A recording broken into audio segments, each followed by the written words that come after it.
What's going on, guys? It's David Piatek and Lourdes Fernando. So thanks for joining us this evening. If you guys have questions about real estate lending, please drop them down in the comment section. If you guys don't know who we are, I currently serving in the National Guard and a loan officer, helping veterans across the country utilize that amazing VA loan. And Lourdes is an Army veteran, a realtor in the Chicagoland area.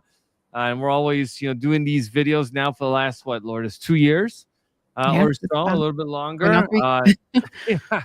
And so we're happy to obviously answer any questions you guys have. We'll kind of do a brief market update on what's going on right now, so you guys have an idea of the market. And we're gonna focus a lot of today's video on the shift into the fall/winter season because it's a different market.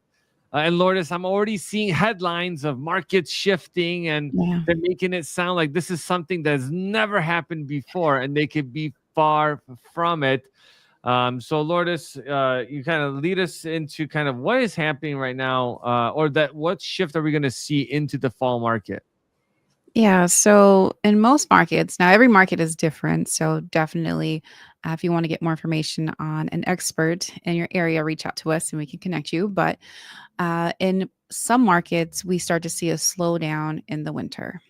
So as we, approach the fall next month, September, we're gonna hit it, and, It really feels once like we that in hit that Chicago.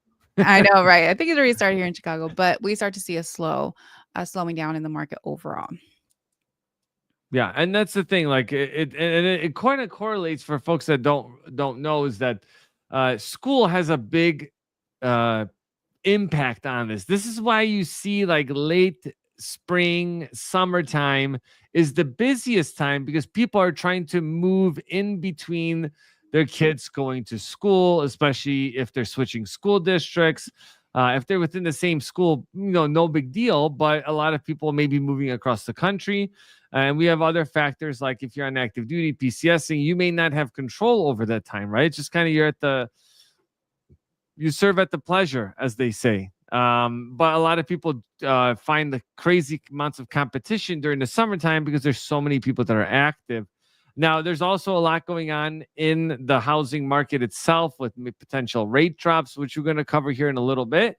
There's definitely a lot of hype around it. So I think someone's asking where we're located. So we're actually both out of the Chicagoland area, but we help folks across the country. So just quick shout out here. So thanks, hi, thanks Turner for joining us today. Bar saying hi, good evening.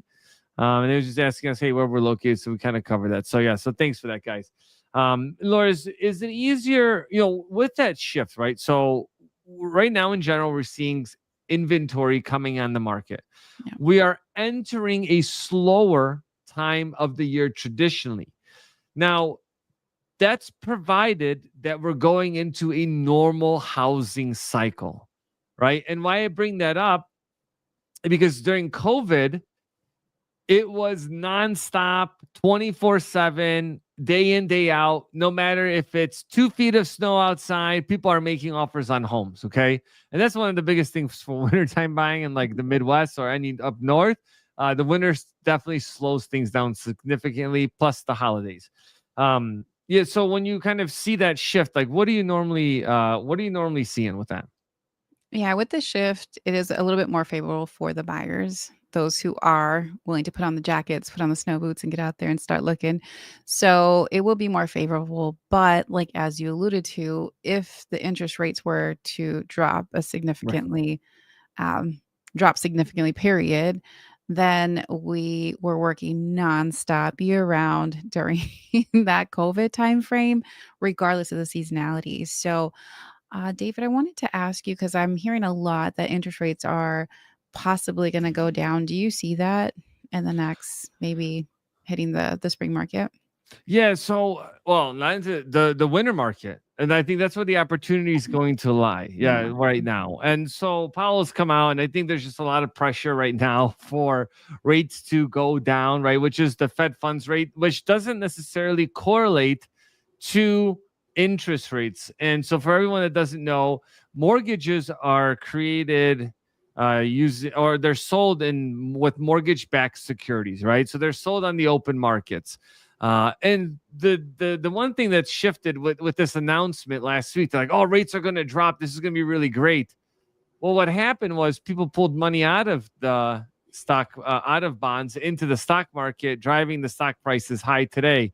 But again, the downside to that is that in order for the 10-year, the bond market to attract investors back, they have to raise interest rates. So all the gains that happened were wiped out today. And so that's kind of the irony of the situation. And if you guys remember back, I believe in September of 24, I mean, there were rates that dropped down to, I mean, I saw as low as 5%. Okay. So even in this high interest rate environment, there was a period that they dropped really low. And what happened when they did that last drop, I think they dropped it like 0.5%. People got angry. They're like, well, it was supposed to be 0.25%. And then, so this huge favorable event that people were asking for ended up backfiring and kicking rates back up to the sevens. And then now we're kind of like trending back down. And so it's just kind of a emotional roller coaster for people. And, you know, I did a video on the ICE Mortgage Monitor report not that long ago, which counts for 99.99% data out there. And if you look at, and they talk about that right now, mortgage futures, right? So what investors are anticipating mortgage rates to look like has been the most favorable it has in a long time.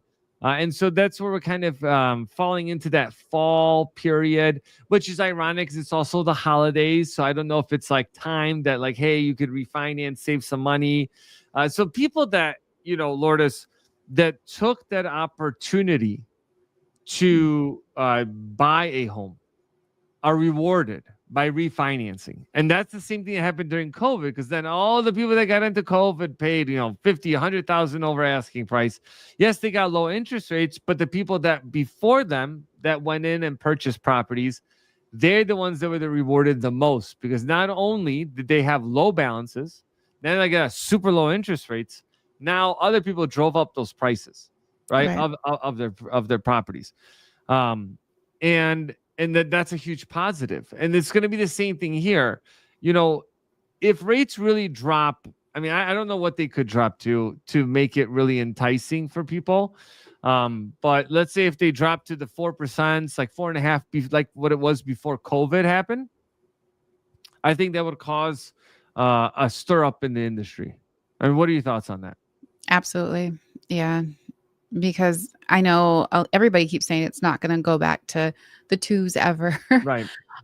You know, because then it would just be crazy. But I did get into I purchased in 21, and you know I'm in the twos, which is great. And I'm like, I don't want to sell. I just want more buildings and stuff like that. So I did go into that. But I'm also I'm watching what's going on in the market right now, and in certain areas, if inventory is sitting, then as a buyer, you have more leverage. So for the VA loan, we don't have to put any money down, but we do have closing cost.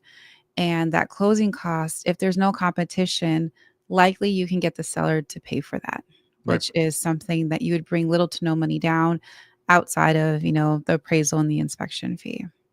Yeah, and that's something that I've come across more and more, Lourdes. So that's a really good point. Is that a lot of times veterans may say, "Well, I have a disability rating, or I'm 100% PNT.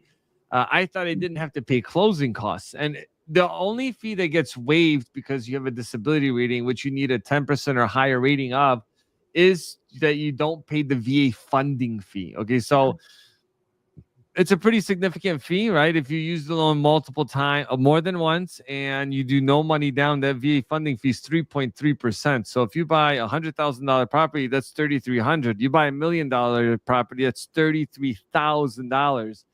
That's why it's so important Wow. that if you haven't looked into, looking at your VA disability or maybe applying for some benefits, plenty of channels out there on YouTube and other platforms that talk about it. If you check out VA Housing Education, subscribe, go to some of my live events, you'll see that we do a lot of collaborations with the top 3 people across YouTube that provide information around your benefits and also help you, happy to point you in the right direction.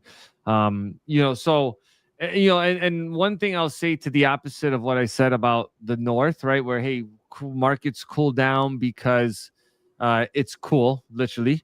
But the opposite happens down south, right? So now people wanting to migrate from the north to the south, right? Yeah. And if you look at right now, the data is that we have the largest amount of baby boomers retiring or passing away. So we have a large transfer of wealth. And then we have a lot of people looking to move to warmer climates and maybe have a Mm. second home up here, right? So that's another thing to consider. So if you're down in the warmer states, you may be competing with some of the snowbirds that are trying to get into that Florida action or wherever. And a lot of veterans are, moving down to Florida.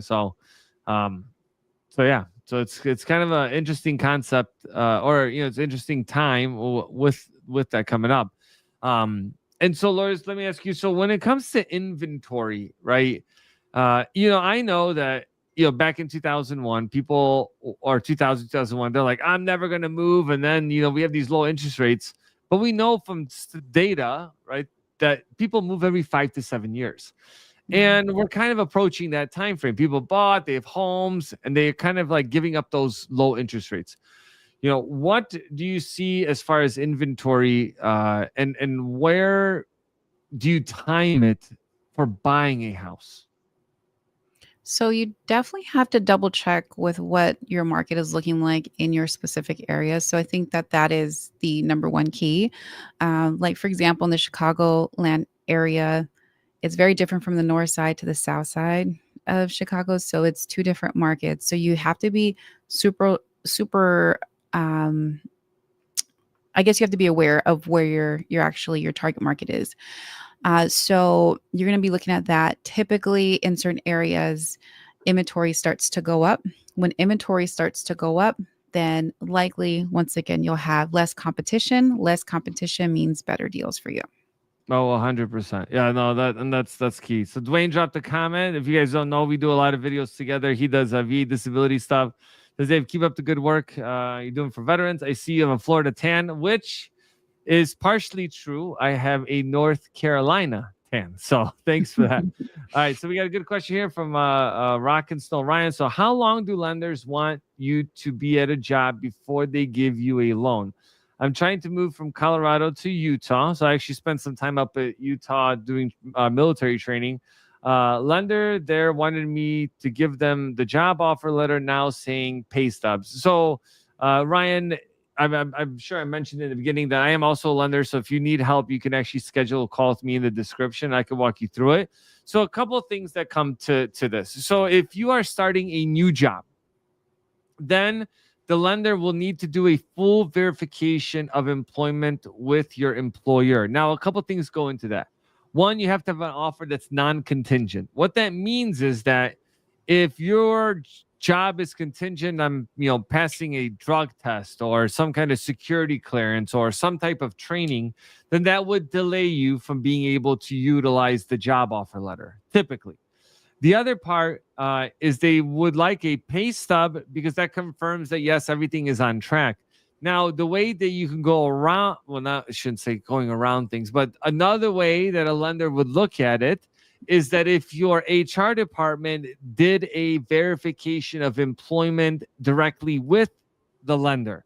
Now, why that's important, that specific piece about HR verifying it, is because a lot of times they won't, because they've switched to an automated system, right? So they'll use like I forget who we use, but we'll pull automatic verifications of employment, but here you wouldn't be able to.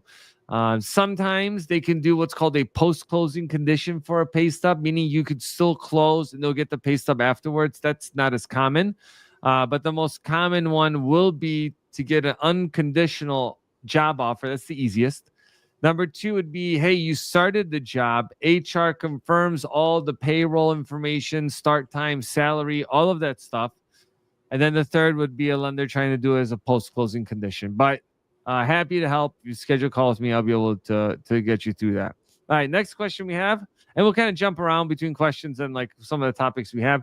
VA construction loan and 100% disabled in Florida. When is a good time to start looking? I think Blue Unicorn. It's that unicorn, right? Like when are you trying to find the best time to do that? And Lourdes, well, what's your take on what's the best time? So the best time would be when you have the most inventory, because that way you would have the less competition. But I know in certain parts of Florida, we did see a massive pullback just due to insurance and things like that. So once again, you can contact us and we can get you in contact with a professional that knows the area very well. But the best time to do that is one, definitely reach out to David so that you can start, the process and seeing exactly what you need to get to where you got to go. Because that's what I did when I purchased my multi-unit. As I reached out to David, I was like, put me on the right plan, so I know exactly what to do, what not to do, and I Right. would call him too. So the best time is when you are ready as a buyer. That would be the best time. Everything else, interest rates, etc., that can always change. You can always refinance at that point, but the best time is when you're physically ready. Yeah, Lourdes was at the car dealership calling me, David, I'm gonna buy a car. Is this a good decision? No, it's not. And I just did a whole video on that not that long ago. And Blue, I'll tell you this: that to time a market perfectly is hard. If you wait and rates really drop, it's too late. Values will go already up. You negate any savings you have. It'll be more demand on builders. So then when you go try to build, you're paying more per square foot because you're trying to get their attention. And so I don't think people believe me, Lourdes, when I'm like, when you enter the market, when it's going down as far as rates go, you're on the losing end. The values will go up because demand will go up. And just like everyone says, like, I'm waiting for rates to drop. Well, like, I know thousands of people that are waiting on the sideline because I talk to them all the time, right? Yeah. And we get a lot of comments like, well, we're waiting. But if you're waiting, your neighbor's waiting, your friends are waiting, and you all live in the same area, you're bringing on competition. And construction is a little bit different. Like, I don't do construction loans, but I know folks do. So happy to connect you with them. But that's a whole separate beast because land isn't necessarily well, depending on where you are, right? You can actually invest in land early, like that's a great way to build your savings account, and then take that land equity when you pay off the home maybe 10 or 15 years later, and then actually use that equity in that home to build the home, and you don't necessarily have to use your VA home loan. Okay, so you have a lot of, and sometimes rates could be better on non-VA construction loans. You'd be surprised what's out there, but that's just a separate beast in itself on that. So I appreciate it. D, thanks for saying. I talked to him a little bit earlier. So thanks for joining us. Much appreciated. Yeah, guys, drop any questions you have. We are happy to answer them. One thing that I want to talk about that's kind of off topic, and I've been getting a lot of these questions, is buying new construction homes. Okay. Now, this is not like, hey, I'm an individual builder, buying and building a house and selling it, and I do a couple a year. I'm talking about some of these big uh, companies, right, that have whole subdivisions that they do. And I made a video, and I'm going to drop it here soon, but I'd love to at least talk about it while I have you guys on here. Because it's pretty mixed emotion with when it comes to new construction builds. And Laura, tell me, a lot of these builders offer these big incentives, low interest rates for the people buying into these properties, and sometimes they'll combine that with giving seller incentives. Now, contrary to popular belief that everything is free and they're so gracious in what they're doing for you, that's not true. They build that into the price of a home, right? So you know what normally happens with some of these new construction builds is you're buying at the top of the market, right? Right. Because it's renovated. And then they may offer incentives on some of these interest rates, and it's only to new buyers. What do you see normally in, let's say, communities that are very similar, almost like, I don't want to say cookie cutter, I want to be respectful, but a lot of times they're just very similar, right? It's like you have 3 or 4 home styles and then basically just duplicated every on there. What differs from those, like a subdivision that has that versus one that has maybe different types of homes? So I'm kind of confused by your question. You want to know the difference between a There's like builder. like buying oh, I know, you know what, I'll take that back because I did say like two complete different Yeah. things within this. So I'm I'm like, like, yeah, that's my bad. I got excited about it. So no, let's focus on the first part I talked about, and then we'll switch to the second part. So I okay. kind of combined that. My bad. All right. So first part, just kind of like the contractors, these builders, should I say, they're charging. They're giving credits, right, to buyers to come in, right? They Mhm. give them incentives to use their lenders, which they normally own, and their builders. What do you normally see with home prices for new construction in some of these subdivisions and like homes that are on the regular, they buy and sell that have already been occupied before? Okay. Yeah. So a lot of people with new construction, I have some clients are like, I just want new construction versus a rehabbed home. They're very similar. They're both new. One was, it has like the original foundation and it's brand new versus something that's brand new from the ground up.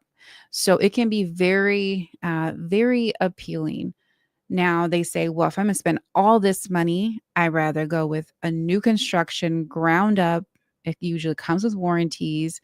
If it's in a subdivision, it's a lot better than a builder who is just building. If you buy a piece of land because we don't know their work, etc., it might not be under warranty. So we have clients that want that. We have other clients that say, that's okay. I don't want the new construction. I'd rather have a rehabbed home because it's going to be $80 to $100,000 less to purchase this property. So it all really depends. New construction, they really set the market because they have other new constructions, whereas rehab homes are kind of the market that we get. When we run the comps, we say, okay, this is a rehab home versus a new construction home. These are two different values. The new constructions are a lot higher versus in price point than a rehab home. And you're kind of with the rehab homes, you're usually getting more square footage. It's a little bit higher, quality as far as, you're getting quartz countertops versus not the vinyl stuff, the vinyl. So you're getting more with the rehab homes at a cheaper rate versus the cookie cutter with new construction. So it just all depends on what your preference is. And if you do try to make any altercations to the new construction, it's going to be almost, I want to say, 3 times more money than your modifications that you're getting with a like a flipper. Yeah, definitely. But see, but even with those new construction, they're kind of when they're offering all these incentives, they're building that into the price, right? And Mhm. what would you say appreciation? What does appreciation on properties look like in a more of a cookie cutter, Mhm. subdivision versus a home that has, area that has different types of homes? Yeah, so appreciation, well, that's a kind of a loaded question. That It it can is, I it know. can vary as well because a new construction, if it is on the first phase, that's where you need to get in at the very first phase of the build because as they start building other properties, now we're in phase 2, phase 3, phase 4 of the construction. I'll give you an example. My client purchased in a same complex, and I have a new buyer. It's almost $200,000 less of what they paid of what now she's going to pay, and the difference is 3.5 years. Oh wow. $200,000. So the appreciation when he got in, because it was a brand new development, there wasn't really much out there. He was able to get $200,000 of equity because of his property when he bought, and it was phase 1. So it just depends on what phases the new construction is. Yeah. I helped somebody in Florida that got in on a pre condo build. By the time it was done, they had over 700,000. Whew, that's I awesome. was I was blown away. I mean, I couldn't. I mean, I believe it because I see the appraisal, I see the purchase price. But yeah, Mhm. that's how it worked. And so sometimes that could be a bad thing or a good thing or a bad thing. Because I've also seen when people get into these early phases and then a subdivision fails. Right. Right. So that's the downside, especially with maybe bigger condos. We don't see that as much today as we did before. But again, those are things that you need to keep in mind on that journey, right? Everyone's going to be at a different point. That's why trying to time the market is tough, and you really need to understand where you're at financially. Can you afford it today with where today's prices are? Because if Right. you look at historical data and let's say values continue to go up, even if you have a drop in, let's say, the interest rate, is that going to be sustainable for the home value? Those are all things that you got to kind of be aware of. And then, to talk about what's happening with pricing trends, I'll let you guys know that July had the lowest appreciation of properties since 2012. Wow. Yes, And that's 1%. usually wow. Yeah. And so another fun fact with that, right, is 46,000 of almost 46,000 veterans utilized the VA home loan last month. Right? So there's still a lot of activity that's going on out there. Um, you really have to look at some of the opportunities that exist out there.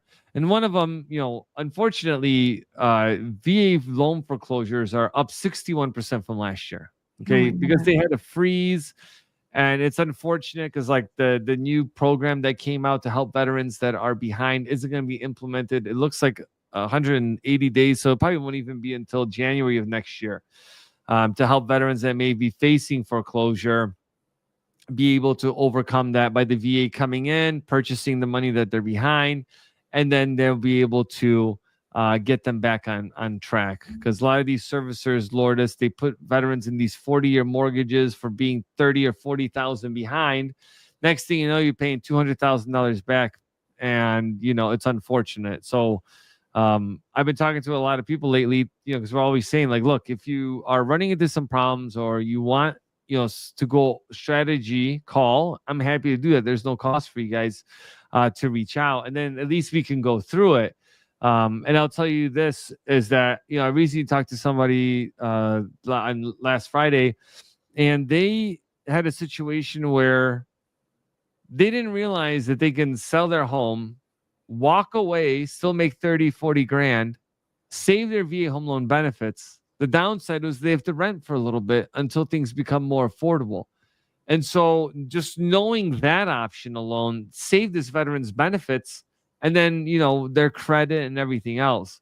And that's why it's so important that for you guys that are out there is focusing on budgeting as early as possible in your home journey. Budget is what sets you up for success with good credit, right? Because if you know how much you make, you know how much you spend, then you know that yes, that hey, every month I can make my payments for my bills and what not to overspend on, right? Mhm. So, I mean, I'm sure you see. Well, what's your take on that? Have you seen, sometimes people not get into home ownership because they can't budget? Yeah, I see it, and some people say too, like, yeah, and they show me their budget, and I'm like, oh, you need to change some things around because, do you want to live out of your car or do you want to live in a home? Like, what do you want to do? So, there's, yes, I see that, and I do see some people that really need to make some adjustments very quickly. I even sat down with one of my clients, and was kind of going through like, hey, I have some money now. Like, where do I invest? And we are going down the list of like what would actually bring equity and what would not, what's not a value add and what is. And I think that that's very important to know the market and to have those conversations. And me as a professional, just be very blunt. That's cool, but this is not going to bring any value to you. Whatever you spend here is, I would rather you would put it here. That way you can increase the equity. So when you want to move into your dream home, you actually have, the equity and the people that are actually going to come in and give you top dollar for your home. Right. And that's actually a good segue to talk about sellers, right? So we obviously talked about, hey, look, the downside or the upside right now, maybe for a buyer coming in with inventory. But and you also need to understand how the sell works if you're going to buy, right? So let's shift focus a little bit and talk about the seller's market, right? And what made me think of that is when you're like, oh, well, what improvements should I make to the home, right? So it's an existing person. Yeah. So there's a couple of things that exist within the home space, right? Especially if you have a low interest rate right now, yes, you talk to a professional, they help you then kind of craft like this is what you got to do to improve value. Maybe we get a one or two opinion just to make sure that you got all your bases covered. But when you do that, you sometimes want to tap into the equity of your home.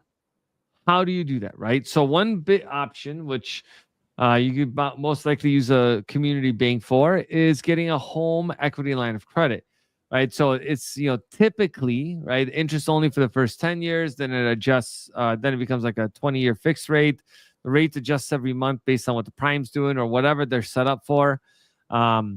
So you just really need to understand that component and then make that decision for yourself on like, hey, should I get a HELOC? How much is it going to cost me?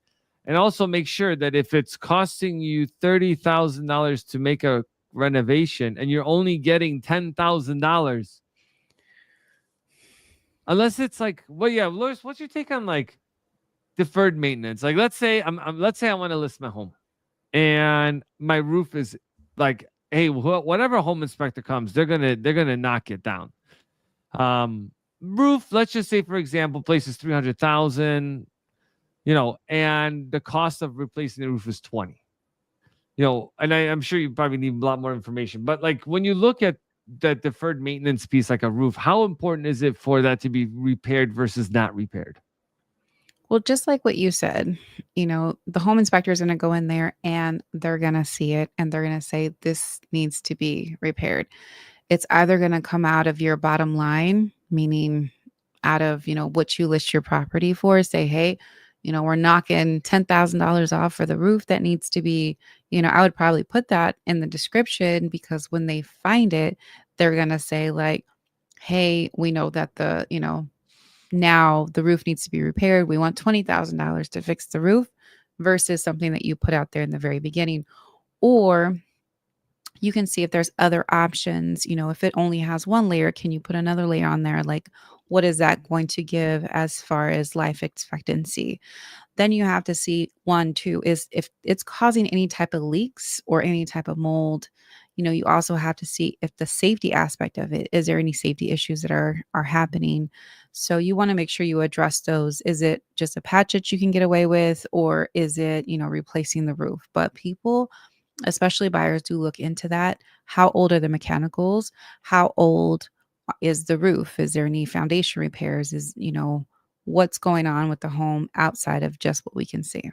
Yeah, and that's probably where we see the most contract cancellations is around. And then I think a lot of times people think that, oh, I'm buying a house. I waived my home inspection because they bought in the last couple of years. And so then they try to kick the can down the road, right? Oh, Mhm. I don't need to fix the sewer line just because it's cracked and there's a bunch of things in there and it keeps backing up. Why do I need to do it? Have the next person do it. And in times like now where we knew this was going to come, right? There's going to be some kind of a slowdown. Now sellers may have to spend more money to get their home in the condition it needs to be, right? Right. Right. And is there a difference in like, because in the wintertime you can't run air conditioning, so you may not know if the air conditioner is working, right? Yeah. So in the reviews, we always ask, the last time you used, was the AC working? Yes or no, type of thing. So that during the winter, it can be a little tough to test the AC line. So Yeah. that's when it really leans heavily on the age of the mechanical. So you go out there and you see it, and when we see all these problems with the AC, it's probably not functioning the way that it's supposed to. So that's something that we take under consideration. Yeah, and speaking of that, that happened to me recently on a place I'm renovating, and I thought like, oh, everything is good, and then I started seeing the water all over the HVAC, and then I look at it, and the contractor's like, when was this built? And I'm like, I think it's new, and 2006. So both have to. I mean, it looked brand new, right? Just old. But anyways, had to replace that today. But that's good. No, you live and learn. And so that's why some of these mistakes cost you a lot of money. Some Yeah. don't. Hopefully they don't. But that's why a good point, Lourdes. And sometimes it feels like when you buy a house, that's like when things go wrong. Because like I talked to somebody recently with the air conditioning issue, is they're like, hey, I bought the house, 5 days ago, and my air conditioning went out, right, and I had to get it replaced. So this is Oh, why also horrible. budgeting is so important. Maybe having a home warranty is important. Home ownership isn't. I'm going to say that, and I've recently said this, is not for marginally approved. What that means is that if you're just getting by paycheck to paycheck, it's tough to just buy a home when you have no money saved. There's moving costs, right? There's other factors to it. Lourdes, when it comes to like heating, gas, electric, how does someone get an idea of a home that when they're looking to buy it, like what those costs would look like? Yeah, so sometimes there's a disclosure of how much, the bills cost. So if we're lucky, we can get that and we can run an analysis just to see, what, how much it is. However, like a person like me, I don't, if I'm in a room, my light is on, but I don't run all the lights in every single room. I turn everything off. I get it from my daddy. Okay, don't blame me. But so if I'm, whatever the case may be, or some people leave stuff on all day long. I have some Airbnbs and I walk by and like the light is on 24 hours. Anyways, so it just depends on everybody's gonna do their things differently. So it's hard to really get a good idea. Now, a good way to see is if, do you have a high efficient furnace in there? What are the things that are going to be driving this up? The older the mechanicals are, so if it's a really old AC, it's probably gonna cost a little bit more than a brand new high efficiency AC, so you can just kind of dictate that. Another thing that a lot of people look past is if it's well insulated, if there's an additional insulation added, have the windows been sealed? Is there any type of air leaks that are coming in and out? So some of these things are very inexpensive for you to do as a brand new home buyer, just to make sure that you another one too is the attic. If it has insulation, I think R38 or 36 is recommended now. Back in the days, if you get an older home, you have like R12, and it's just the inches, so you can see like the inches are huge. The more insulation that you have in your attic, the more everything's going to stay in. So paying attention to some of these items to lower your efficiency would be recommended. And I have a flat roof, so I have a liner that repels the sun off of the roof so that it can stay a little bit cooler. So I mean, there's a ton of things to increase your energy efficiency, and I will start looking into those. And then the last one too is the smart thermostats. I know it might sound overrated and snazzy and stuff like that. However, but you can set the timers on those, so if you're away, it's not running as much as if you were here, or you can set it for certain time zones. Right, and that's pretty nice because you can also control that with your app, Mhm. right? So if you're out of town, you could reduce it. You're coming home, you could increase it. But those are all quick little tidbits that you can, especially if you're looking at like doing a renovation or not renovation, or you could do a renovation loan. But if you're thinking about doing a renovation Right, or you're opening up some walls, it might be time to do that. And especially for like the ceiling, a lot of times they're doing foam insulation. Like I'm having that done right now. mm, We took out the bat, which was incorrect, right? So it's increased over time. The lining that was there was like half the R value it's supposed to be.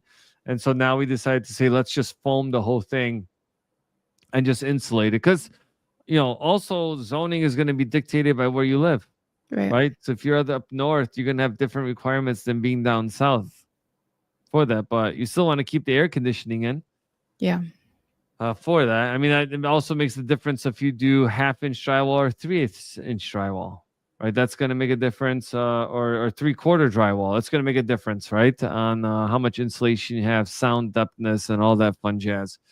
I've learned a lot about that over the last couple of months the hard way. the hard way.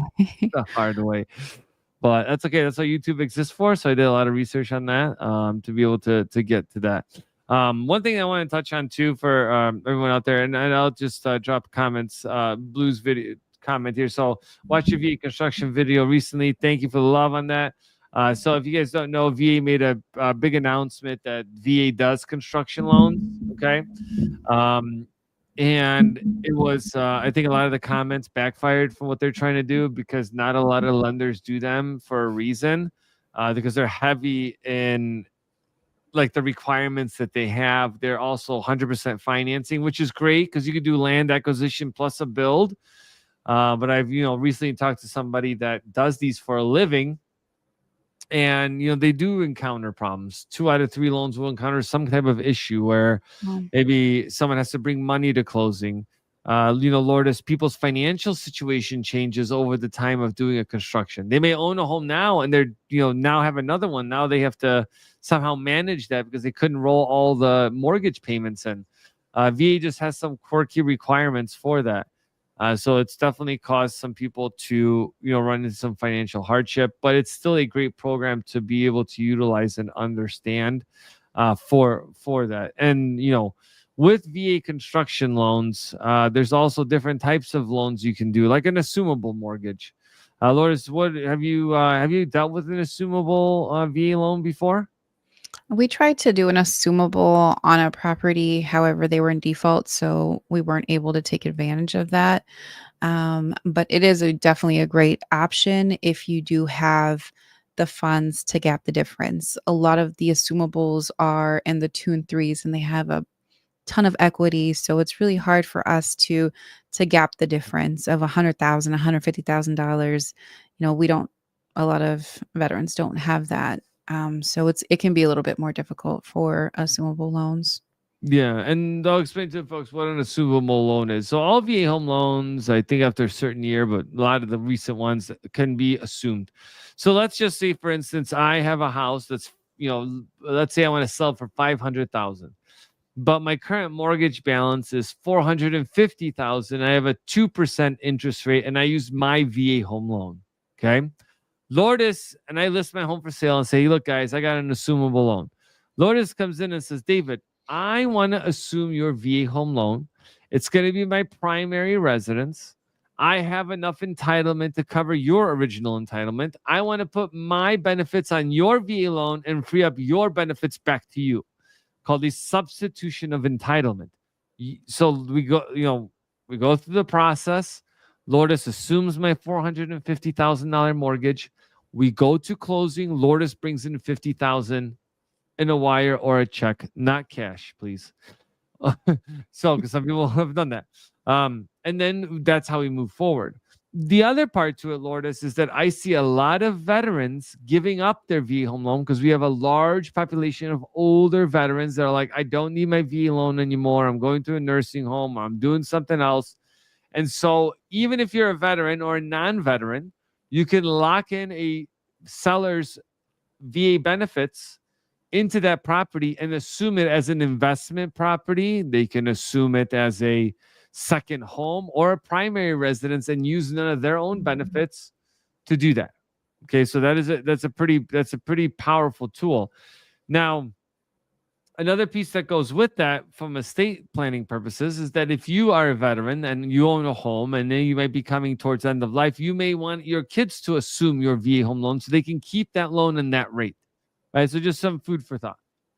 D had a good question. Being a first-time home buyer, can I use my VA loan to purchase a multi-family to rent out? You just hit like Lourdes's jackpot. Go ahead, Bingo. Lourdes. Yes, as long as you live in your multi-unit, then and that's going to be your primary residence, you can definitely buy a multi-unit and rent out the other units. If you wanted to rent a bedroom out of your whatever unit that you're staying in, you can also do that. You can do whatever you want.